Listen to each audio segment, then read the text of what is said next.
خطبہ جمعہ ہو رہا تھا تو جناب علی المرتضیٰ نے جمعہ روک کے فرمایا بتاؤ بھائی مسلمانوں سب سے بہادر کون ہے؟ بتاؤ۔ لوگوں نے کہا حضور آپ ہی سب سے بہادر ہے، زمانہ جانتا ہے۔ تو جناب علی رو پڑے، فرمانے لگے نہیں میں تمہیں بتاتا ہوں بہادر کون ہے، میں بتاتا ہوں کون ہے۔ میں جب اللہ مجھے توفیق دیتا ہے نا، میں حرم کعبہ جاتا ہوں تو میں جب خانہ کعبہ کے پاس بیٹھتا ہوں نا تو میں یہ والی حدیث یاد کرتا ہوں، یہ روایت میری آنکھوں کے سامنے آتی ہے، اس کو میں اپنے ذہن میں حاشیہ خیال میں لاتا ہوں۔ جناب علی المرتضیٰ فرمانے لگے میں بتاتا ہوں بہادر کون ہے۔ جناب کون ہے؟ فرمانے لگے ایک دن ایسا بھی آیا کہ مکے کے سارے سردار کٹھے ہو کے محبوب پاک پہ حملہ کرنے لگے، حضور کو گرا لیا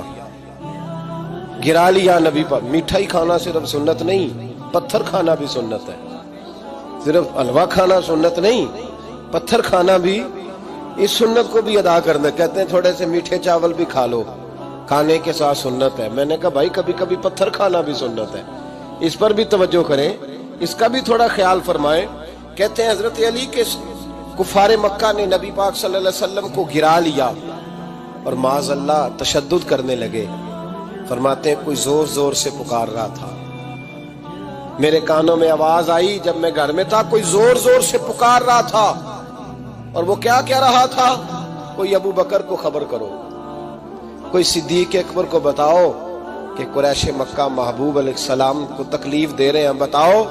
حضرت علی کہتے ہیں جب تک میں باہر نکلا تو میں نے ابو بکر کو دوڑتے ہوئے دیکھا، صدیق اکبر کے پیروں میں جوتا کوئی نہیں، سر پہ ٹوپی کوئی نہیں، تینوں لب دیاں آپ گواچے، سانو اپنی خبر نہیں کوئی۔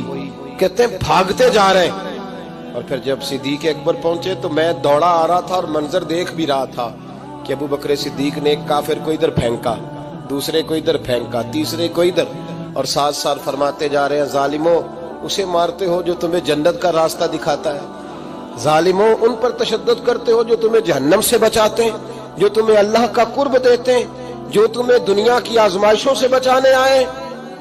کہتے ہیں جب جناب صدیق اکبر نے دیکھا کہ پیچھے نہیں ہٹ رہے، بڑا مشکل کام نہیں کسی کے حصے کی مار کھانا، دین کا نام لے کے اپنا قد اونچا کرنا بڑا آسان ہے، لیکن 4 اینٹیں اٹھا کے کسی مسجد میں لگانی پڑ جائیں تو لوگوں کی شان میں کمی آتی ہے معاذ اللہ۔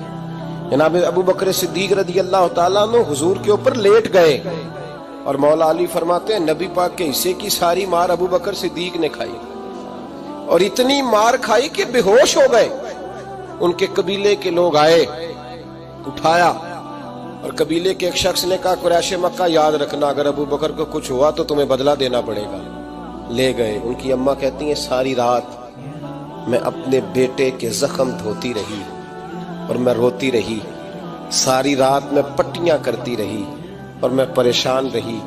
برادری ساری کٹھی تھی کہ ابو بکر کو ہوش آئے اور وہ بتائیں کون کون شامل تھا تو ہم بدلے کی کوشش کریں۔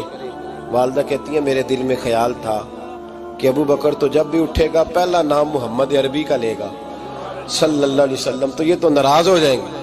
اتنی خیال تھا کہ تھوڑی دیر کے لیے اپنے محبوب کا نام کبھی معاذ اللہ نہ لیں، برادری کٹھی ہے، میرے دل میں خیال تھا، لیکن کہتے ہیں وہی ہوا۔